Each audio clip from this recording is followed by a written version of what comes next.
Thank you. Good morning for everybody.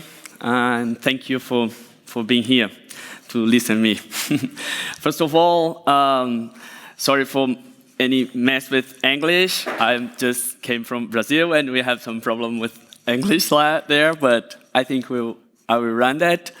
Well, first of all, I'll start to talk about me because people don't used to do that and I think it's important. I'm Gilberto. I'm from the countryside of Brazil and now I live in Rio de Janeiro since 2012 where I started to work on favelas, you know.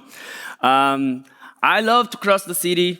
I love to fake things, and it's what make me close of technology and close of gig, that this group that I made here. I love meet people and cross encruzilhadas. Encruzilhadas is a Brazilian, a Portuguese word, and especially a Brazilian word about the corners, and the corners are so important for the religion of people who came from Africa to Brazil, because it's a place where many things happen, many things that we cannot explain. And I honor the mysteries of the things, and I think technology is about that, about honor mysteries also. So I came from a country and that we are living on a dystopia. It's not new for anybody that the Bolsonaro's government take out of our population a lot of rights, civil rights, digital rights, the rights of live, the rights of speech, the rights of speech. So we are living on a complex time. And on this complex time, we also have the favelas, like as always. Just in Brazil, we have more than 13,000 favelas. It's more than 5 million houses. Just in Rio, 22% of the population lives in favelas. So it's a lot of people. And the official data and the official results trade this deal with this space, this neighborhood, these people as subnormal agglomerates. And it's a complicated thing when we deal with a formal space on the city, a huge space on the cities, as subnormal space. So we deal every day with a lot of distinction and prejudice. At the same time, favelas are diverse space. I don't know who here had the opportunity to see some movies or went to a favela, and these spaces are plenty of diversity, plenty of cultural production, but also it's a space of violence against people, especially against people who lives in the favelas. There's a lot of dispute around policies about what have to be done in the favelas, and of course there's a lot of people in participating in many debates, in many collectives, in many organizations to get protagonism of their own lives. On these spaces, and especially these black spaces of the cities, we have some numbers that makes us think about this space and what data we are creating or we are receiving and what we are doing with that. So just in 2019, more than 46,000 people were murdered in Brazil. So it's a lot of people. 75% of these homicides are against black people. A woman is murdered every 2 hours in Brazil. Every 23 minutes, a young black man is killed in Brazil. So it's a crazy data for me, and I always think a lot about that. Well, we must face the end of the world, isn't it? And I even don't talk about what they are doing with Amazon and the forest. But I'm not here to talk about the end of the world, but about ideas for postpone the end of the world. And we have a great author, a great thinker from the indigenous people that's called Ailton Krenak, and he write and talk about ideas of postpone the end of the world. And I think we are here for that. I think all of us, isn't it? Was thinking about that we started to think on data. A lot of people says, oh, data is the new oil and I don't know, blah, blah, blah. And okay, but the data, could reflect the reality as you saw, like the numbers of Brazil, and could generate most valuable and accurate knowledge. Yes, maybe.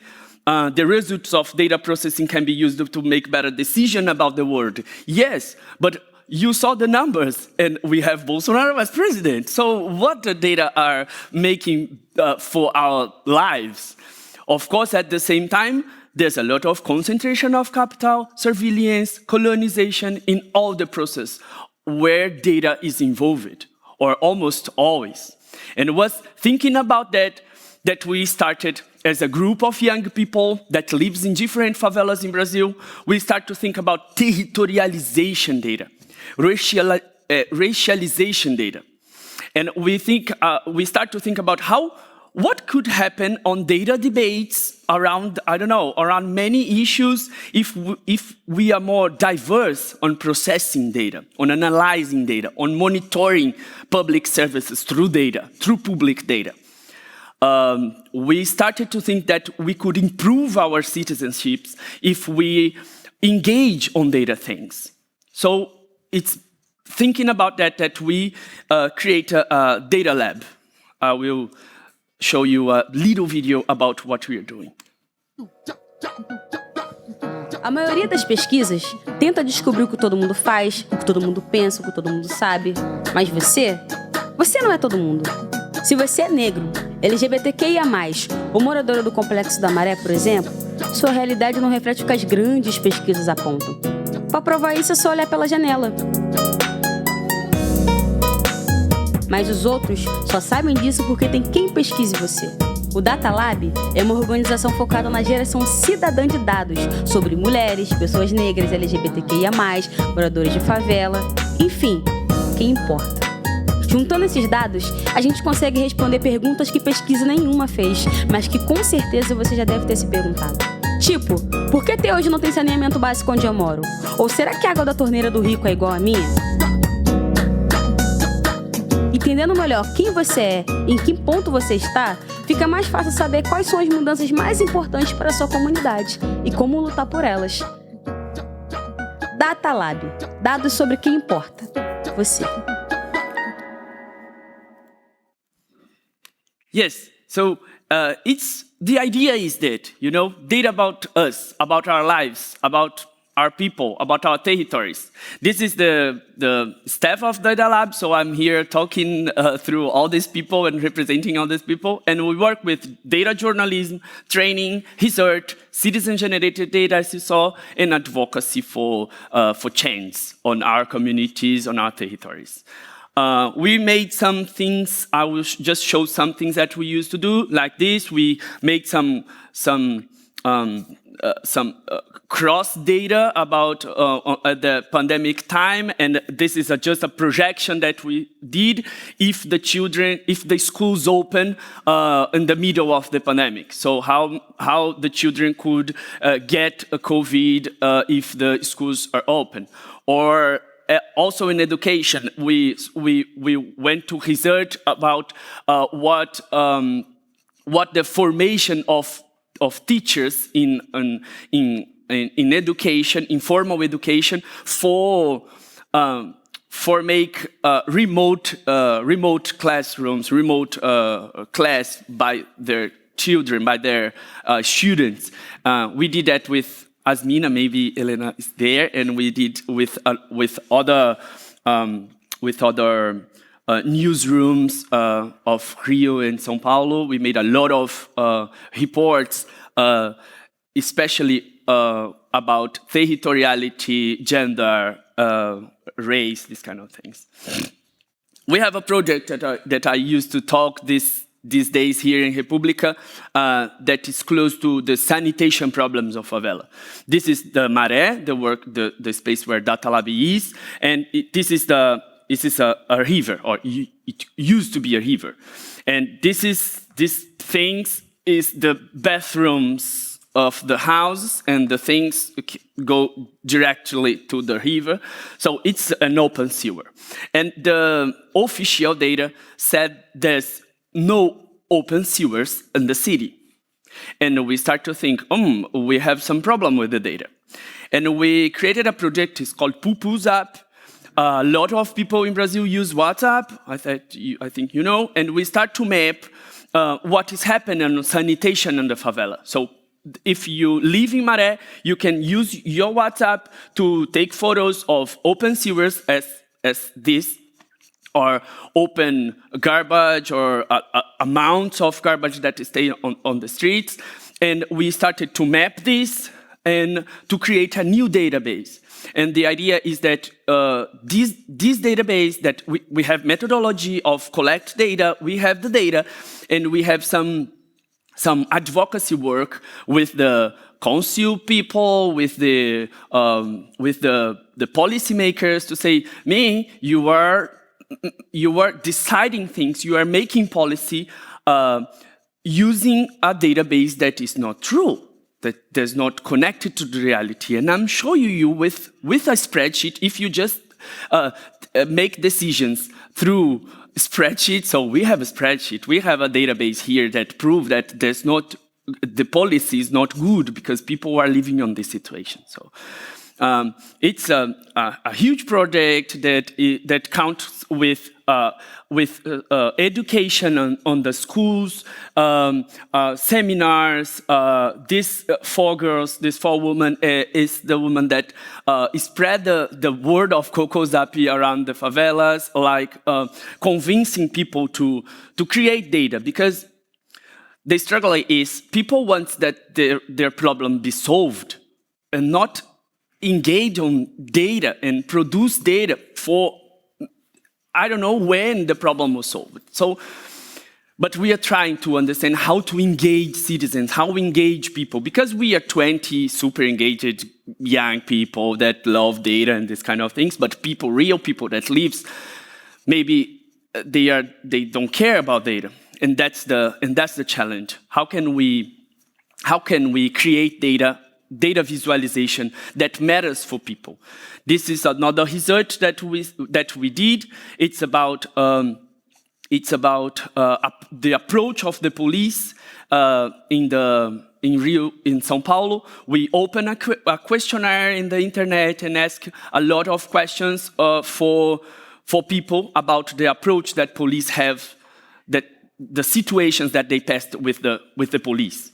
And we collected 1,500 answers, and now we are treating this data, and we are discovering that what we already know, because if you were black man walking on the streets in any city in Brazil, you will be approached to the police. We know that, and we know that the protocol is different from the white people. But when we have this on data, that we produce, that we prove that is with mathematic things, with statistic formulas, and we show that to the police, we said, we need new protocols. We need a protocol, one protocol for the approach of the police, because what's happening is not right. So this is another campaign that we are doing that is called Take My Face Out of Your Sign.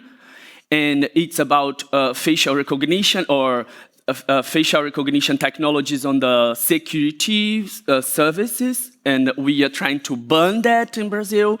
I think you know it's a huge debate here about the facial recognition and this kind of things. The companies that don't be able to do this work in Europe or United States have been coming to South America, Africa, Asia to experiment some technologies. This just reinforces the racism that we have in Brazil, because that's it. This kind of technology is just for continue arresting black people, young people on the streets. So we are trying to understand how to ban that. It's a consortium of many different organizations around the country. We are working specifically on tell this kind of stories of injustice, racism, and how this technology could be bad for young people in favelas. Because, you used to think about this kind of technology is good because I'm a good man, I'm a good guy, so there's no problem in take my face around the subway or the bus station or this kind of thing. But we know this is not true, so we are trying to tell this kind of stories for people. That's our part on this campaign. This is another thing that we do. Oh, this image is not so clear, but it's a nice woman dancing and singing, and it's called Crypto Funk. It's a party. It's an event that we do in Maré, in the favela, to tell people about crypto security, about how can we be more safe on our lives, on our daily lives, not just on our gadgets, on the softwares that we use, but also on our bodies. So there's a lot of workshop about how can you defend yourself from an harassment, for example, and at the same time you learn how to put two-factor things on your accounts, and then we dance, because funk, the Brazilian funk is different from the funk I think you know, but yes, some who had the opportunity to listen the Brazilian funk it's a mashup between a lot of different kind of musics, and it's a super technological thing. People made that on a maker way, as we are talking on the last panel, and we use funk to bring young people to talk about technology, to talk about crypto security and that kind of things. So it's a little bit about the work. I came here just to have ideas of how to run away about all these problems that the data colonialism and the data surveillance and the data capitalism came to us. Of course, this does not solve any problems, of course, and I have a lot of doubts. I don't know about many things. We don't know about many things, but that's it. I think it's just an idea to postpone the end of the world. So if you have some questions, I think we have some time to do this, isn't it? So I'm open to listen to you. Thank you. Thank you.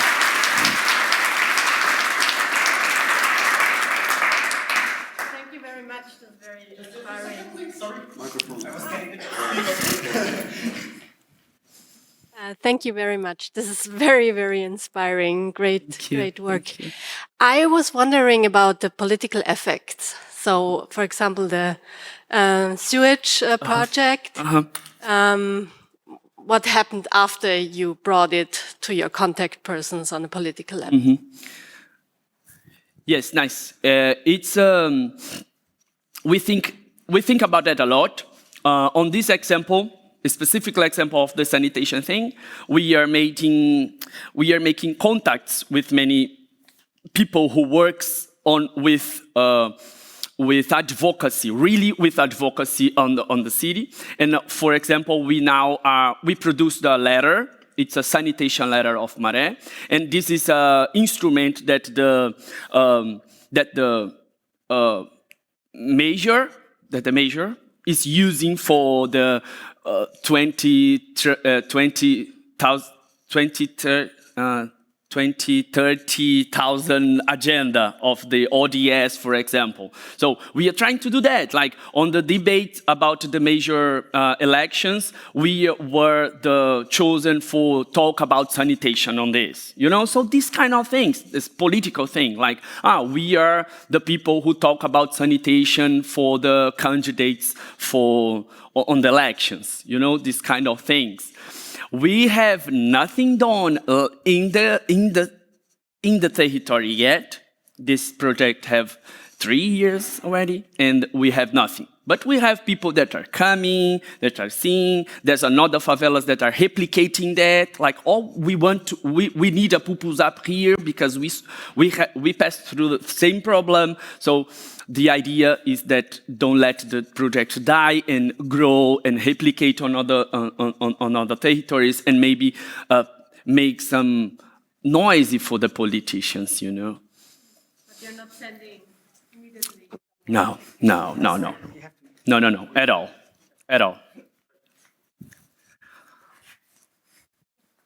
Hi, amazing project. Thank you also for the presentation.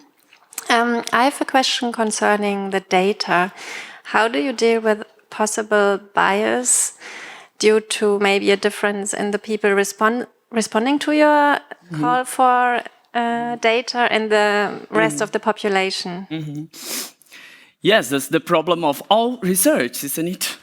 We don't know when you answer a formal. We have in Brazil the IBGE is the Institute of Geography and Statistics of the country. Which they made the census, and we use the same methodologies. You know, when someone asks you, you have, I don't know, some experience, and you say yes or no. So that's it, like all the researches, you know. So maybe there's bias in some things, but we have methodologies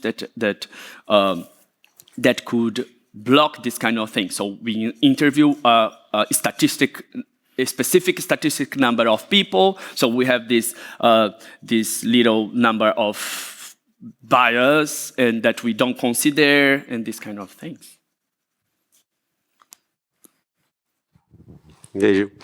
I'll ask you off stage about technology and automation of CocoZap. I'm interested whether there are like simple reports with picture and location, or are there stories attached? And whether people bring other kinds of stories and other kinds of complaints that can be useful, but on other projects maybe. No, it's the same project. We use everything because people put stories, send things. So there's an automation of receive the things on WhatsApp. It's a bot, I think.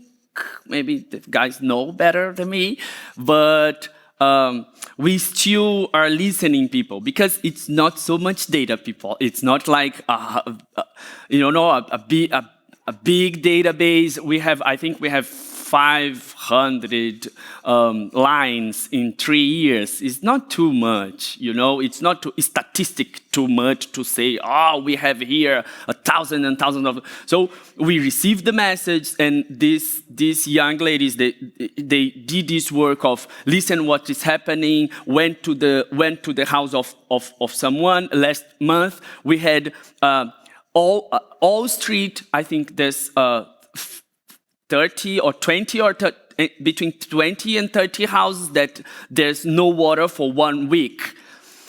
And we made work together. Let's go to there. Let's call to the agency of the water. Let's make some noisy around that to this problem be solved, and the problem be solved.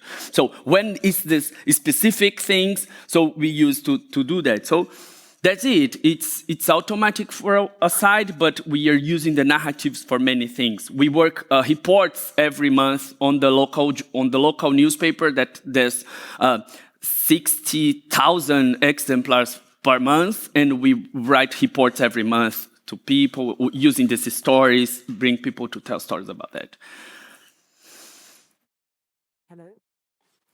Hello, cool. Thank you so much for the talk. Just following your response to the previous question, how are you building trust with people when you're like collecting their data? Like, how do you avoid being extractive? Yeah. Yes, nice. I think it's just being part of the work, you know, of the community. We work with these guys that are young people that was born in this favela, that was raised there, and they started to work there with us, and we make a lot of events like these kind of things and formation with young people. So it's not guaranteed that people trust us and on data that we produce, but that's the life, that's the way to do. And I think the strategy is just be part. There's no methodology like if you want to go to favela to make a research, of course, it won't work. But if you stay there, participating on the things, living with people that are living there, we just work with people from universities that came from favelas, because it's a new thing in Brazil, because 10 years, 20 years ago, people from favelas don't used to go to the university, but now we have statistics, all the staff of data, that is the statistics, mathematics, they came from favelas. They are Black people that are suffering the problems and studying these problems and studying data for solve these problems. So it's different. So it's cause trust. Well, Hi. Let's Big go. question. It's a kind of a follow-up question. Your target group is in the favelas, and they need to send you the data. Do people typically have smartphones, or do they have connection to the internet? Can they actually give you the data you need, or do you only have a small part of them who are being able to give you this information? No. People have internet, smartphones. There's not a good internet, and it's another problem. Maré, this complex of Maré, has 140,000 people. It's a huge neighborhood. And behind of this neighborhood is the UFRJ, is the university, the Federal University of Rio de Janeiro. And the other side of the favela is the Fiocruz. It's a super foundation that's created the vaccine for COVID. So it's two hubs of internet and connection. They had the better connection of Brazil. And in Maré, you have just one provider with 5 gigabytes of internet for all these people. So people don't have good internet, but we have internet and smartphones and everything. So we produce data with this kind of things.